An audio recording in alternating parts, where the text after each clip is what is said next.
Hey guys, welcome back to my channel. Mary's the name and being a mom is the game. Today in this video I'm going to talk about how I manage work and my babies.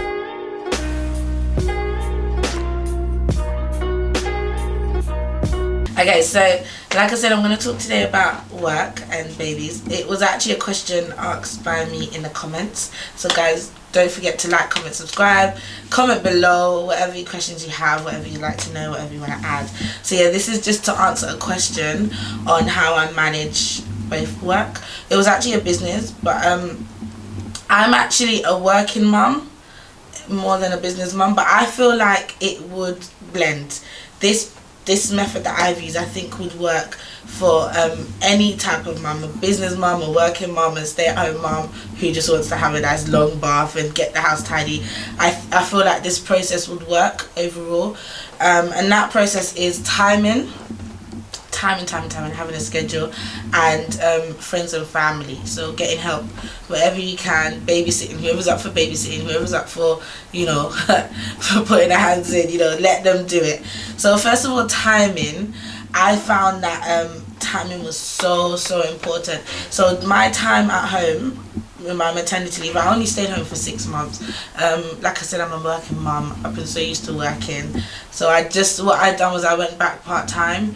I'm an emergency nurse practitioner, so for those of you out there who would know that nursing, especially in the emergency sector, is all shift work, it's all busy, it's all go. So I started off with 1 day a week, 1 12-hour shift a week, and luckily hubby was able to work around that, and he'd stay home the times that I was at work. So that was for the first 6 months. That was after the baby was 6 months old. But once I went back into work fully and I was doing like 4 shifts a week, and I was also doing a training program, which meant I was quite busy whilst having my child. What that meant was I had to find childcare, and it did take a lot of time and effort because I had to find childcare that was flexible with my work hours. Most nurseries, they only accept parents to leave their children on set days, but I needed somewhere that would work for my shift because I worked on a shift basis. I didn't work Monday to Friday, or I didn't work Monday, Tuesday, Wednesday. I could work Sunday today, this week I could work. So basically it's just shift work. Any day of the week I can be put on the rota. But I did find a nursery that was quite near my workplace that were happy to take my child whenever I was working, and also the days that I couldn't, like weekends, if hubby's at work, I would take him to his grandparents. But both grandparents are working grandparents. I mean, 2020, y'all, everyone's out here hustling and grinding. So both parents are working grandparents. So that was quite hard, but they were so happy to work around us. So we just made sure we had a timetable going on. I printed out a timetable. I put on there what I was doing for the whole month and what hubby was doing for the whole month. And whenever we crossed over to the point where we needed someone to look after a child, we would tell them in advance. We'd tell our parents, or my sister, his sister, we'd tell them in advance. So definitely timing, having a schedule. Before I started work, what I was doing was getting the baby into a sleep routine. It's easier said than done, and he's 20 months now, my firstborn, and he still sleeps whenever he likes. But I did try my hardest to get into a routine. So bedtime was 8 o'clock, wake up time was 6 o'clock, and when I was at home, I'd done a lot of activities in the day that kept him so busy so that he did sleep at 8. As he got older, I reduced his nap time. So if he wakes up at 6, he would like to have a sleep by 9 o'clock, and he'd sleep till like 1.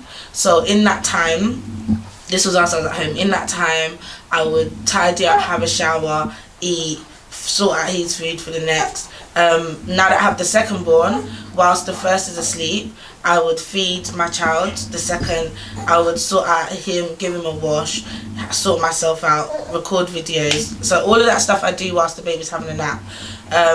So I plan myself within that 3 hours. So what you need to do is see your baby's sleep time. If your baby sleeps for 2 hours, plan yourself for those 2 hours. If it's an hour, I'm sorry for you.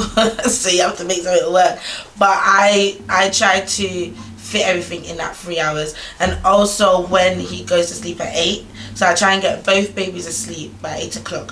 When they're both asleep by 8, then I get to do a lot more other stuff. Like, so now with YouTube, I edit the videos after 8. I record in the daytime while they're sleeping, and I edit it in the evening. When I was studying, I was trying to fit in a lot of my readings and all that kind of stuff after 8 o'clock. With work, when I was working, it was quite hard because 6 o'clock we'd wake up. I used to start at 8 o'clock. 6 we'd wake up, and then he goes to nursery, does all he needs to do at nursery. I'd pick him up by 5, so work was quite flexible with me. They let me do shorter hours, but that meant I was in every day. So I picked him up by 5. They would have tea time by that time. So that in the car, I would give him maybe banana, like fruits. I'd always have fruits packed in my bag. I'd give him some fruits and make him eat in the car, so that when we get home it's just a light dinner, and he'd have a shower at night, and then go to bed by 8-9 o'clock in an ideal world.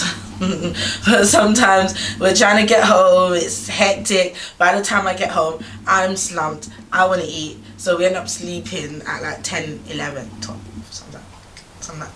But that's what I try to get into as a schedule. So most days, I mean 5 days out of 7 it works, and therefore we both have a good sleep because we start the day early. But if you're a business mom, I feel like it will work the same. If you have a schedule, you have a schedule that works for yourself. Babies don't mind, they adapt really easily. And one thing I want to say is it takes about 3 days to get into a routine for children, so try and stick to it no matter what. Don't go out to anywhere where you'd have to come home late. Don't do anything that will compromise your child's bedtime. Try and set timetables for your children, in the sense that let them know that 6 o'clock is a wake up. So if they do sleep longer than they should, wake them up at that 6 o'clock, feed, do whatever, put them back to bed, and then they sleep a bit longer.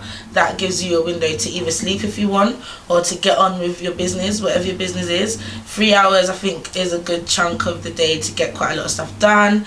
If baby sleeps by 8 o'clock, 9 o'clock, whatever works for yourself, if baby sleeps at that time, then you have some you time, you have some time to wind down, you have some time to do whatever you need to do.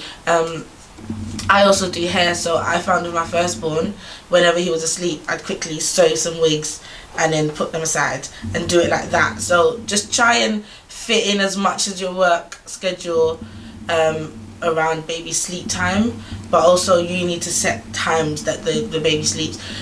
It kind of doesn't work if you're a procrastinator like me. If you procrastinate, I'm so sorry, it's not gonna work. You need to, now that you're a mum, you need to tell yourself, I'm gonna do things in the moment. If you see that baby's asleep, you're like, yes, okay, let me get up and do what I need to do now, because baby can wake up any minute. Sleep might not be the same tomorrow as it was today, so try and do things in the moment. That's what I found helped. I hope it was helpful. I hope it answered the question what to do as a mum with a business. So like, comment and subscribe. Please stay tuned for other videos to come. Do ask me any questions you want. I'm happy to answer if I can. Thank you very much. Hold it.